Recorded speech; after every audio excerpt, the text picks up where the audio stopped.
Matsayang araw, so ngayon naman ay understanding, describing, and interpreting the graph of polynomial functions ang aking ituturo sa inyo. So dito, unawain natin ang konsepto kung paano natin mauunawaan, madidescribe, ma-interpret ang isang graph ng polynomial function.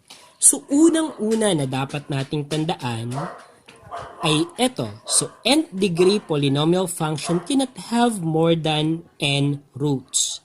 The graph of a function cannot intersect the x-axis more than n times. So, ang ibig sabihin dito ay nakabatay yung bilang ng roots, value ng x, doon sa polynomial function, doon sa degree niya. Kaya dapat alam natin ang degree ng isang polynomial function sapagkat nakabatay din doon kung ilang roots, ilan ang possible roots ng polynomial function na given. So take note, hindi tataas sa degree ang bilang ng roots. So ibig sabihin, if it is fifth degree, at most 5 lamang ang roots ng polynomial function na iyon. If the degree is 3, ibig sabihin at most 3 lamang ang roots ng polynomial function na iyon. The graph of a function cannot intersect the x-axis more than n times. So, ito, since that value of x that is the x-intercept, so ibig sabihin that is the intersection of the graph to the x-axis. So, kung ang bilang ng value ng x natin, ng roots natin, ay hindi tataas, hindi susobra sa degree ng polynomial function, ganun din ang intersection ng graph sa x-axis. Hindi lalagpas doon sa degree ng given polynomial function. Okay, next na dapat nating matutunan ay ang number of turning points. Ang number of turning points ay nakabatay din kay degree, n-1. So, ibig sabihin, kung ang degree ay 5, so minus 1, we have 4. So, 4 ang magiging number of turning points. So, always lang subtract ng 1 kay number of degree para malaman natin ang bilang ng turning points. Next ay ang end behavior.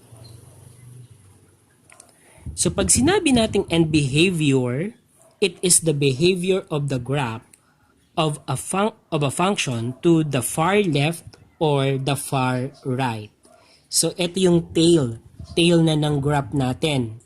So yung left tail saka right tail. So ano ba ang behavior niya? So kung yun ba ay far left or far right. So it depends on the degree of the function and the sign of its leading coefficient. So dito sa end behavior, napaka-importante ng degree ng ating polynomial function na given at yung sign ng ating leading coefficient. So yan ang kailangan nating maunawaan in this discussion. Okay, so talakayin natin ngayon ang first case. So sa first case natin, ang degree ay odd number. So ibig sabihin 1, 3, 5, 7, 9, and so on ang pwedeng maging degree. Ang leading coefficient naman ay positive number. Graph, it falls to the left and rises to the right. Okay, so paano natin i-figure out ang case number 1? Okay, so for example, we have this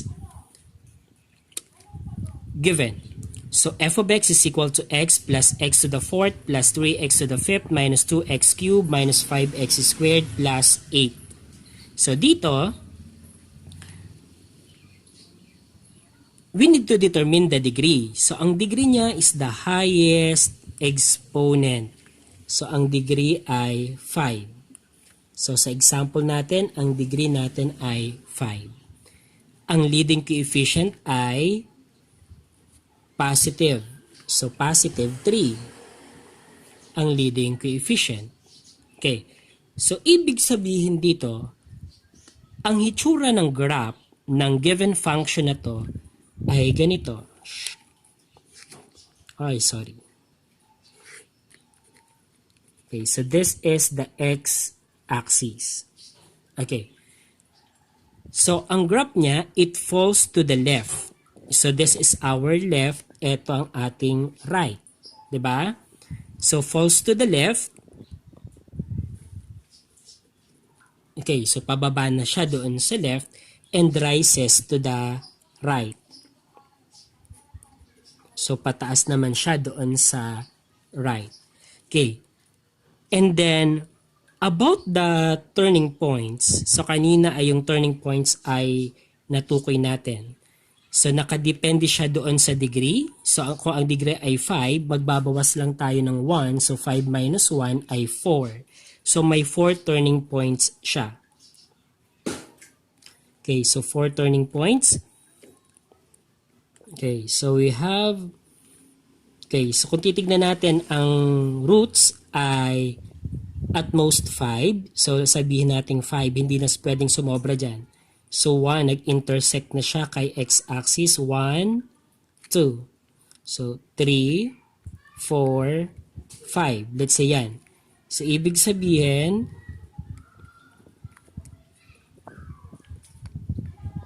okay, so ganito ang hitsura or malapit sa gantong hitsura ang graph ng ating given polynomial function.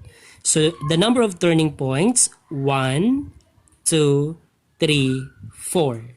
So, nakita natin. So, 5 minus 1, 4. So, 4 turning points.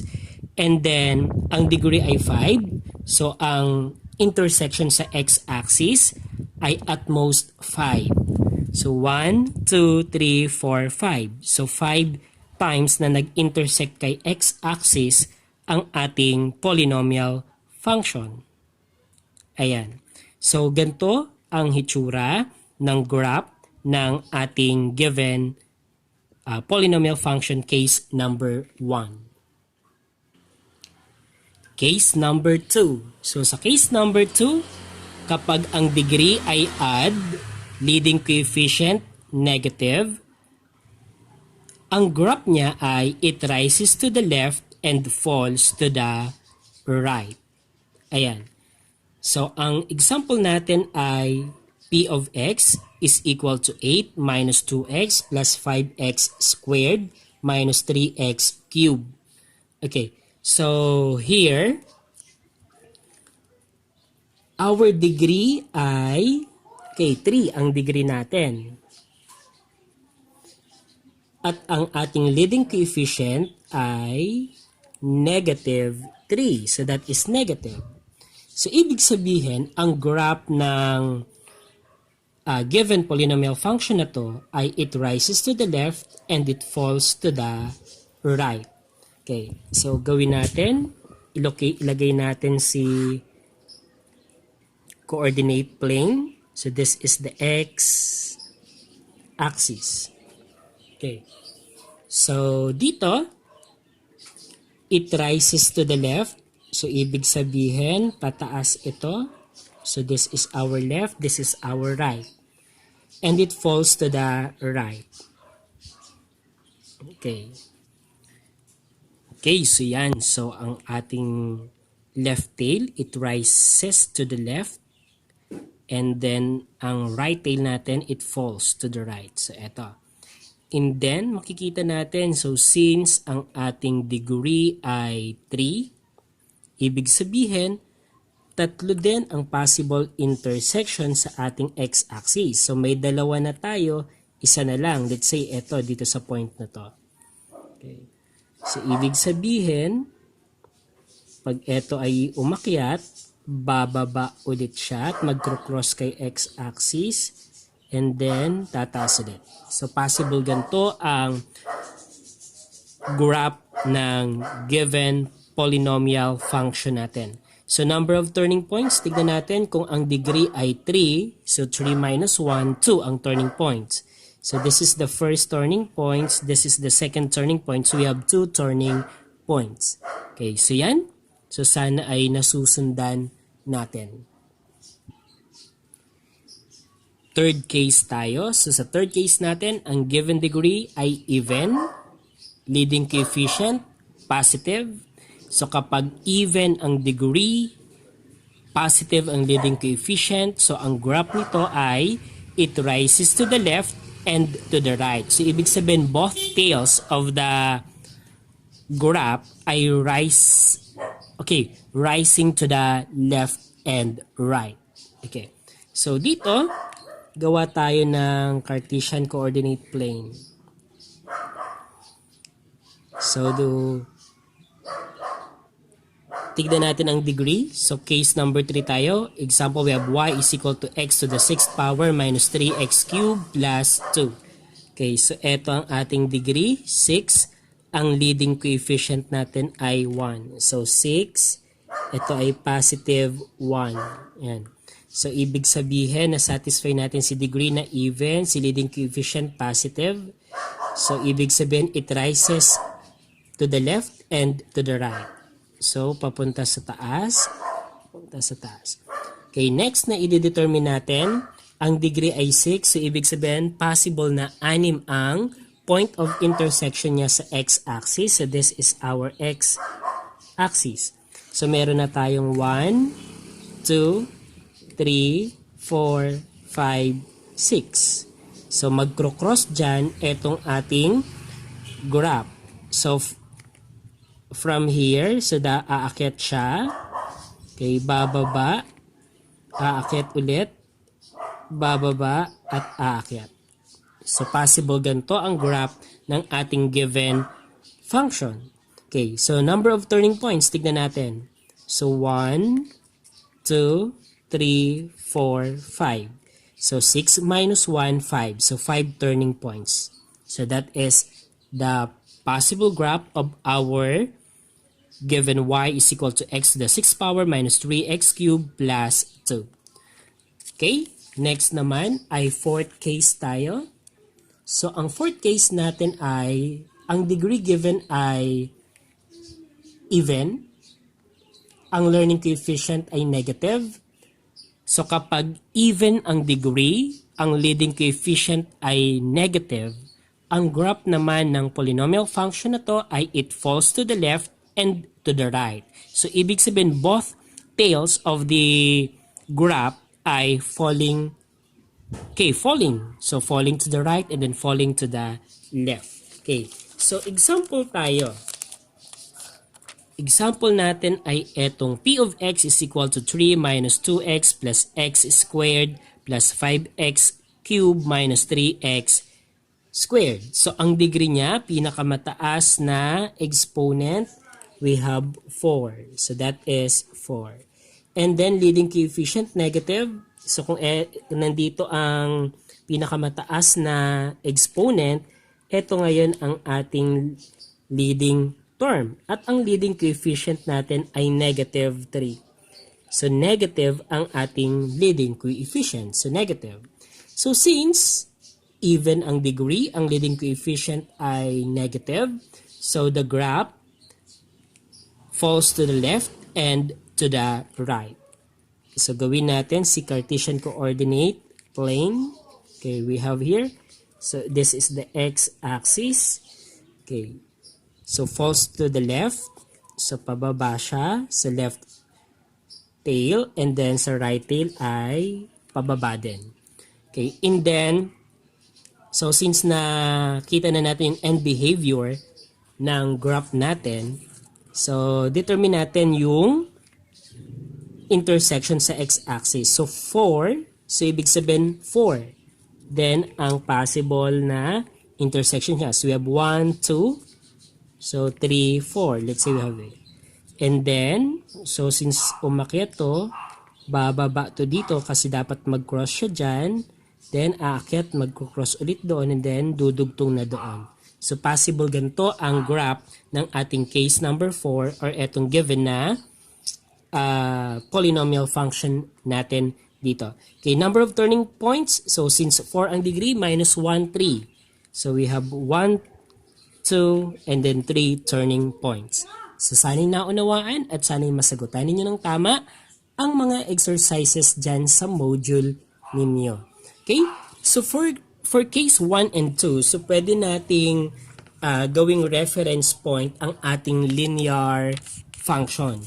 So ang linear function natin, ang degree niyan ay 1. Okay.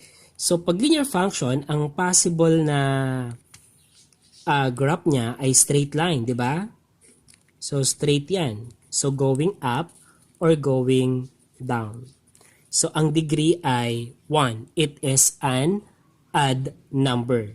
And then kung titignan natin, kapag ang right end ay going up, it is positive. So positive leading coefficient.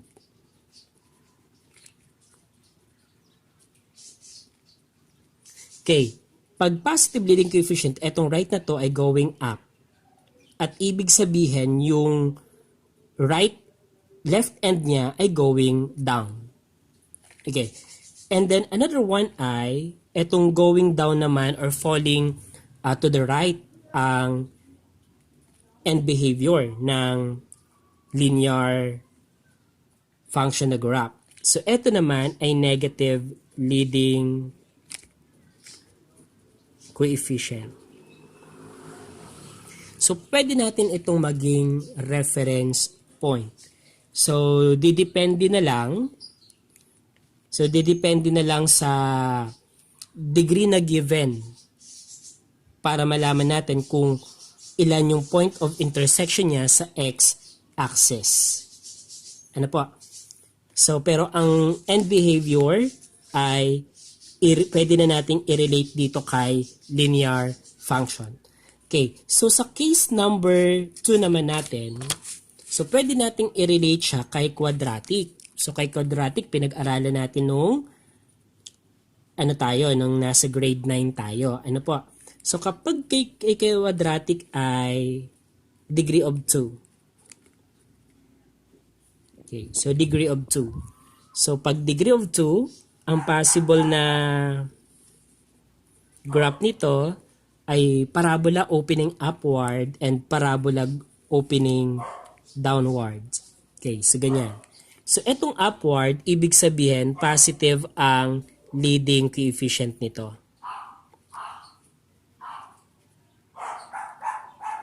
Okay. Opening downward naman, negative ang leading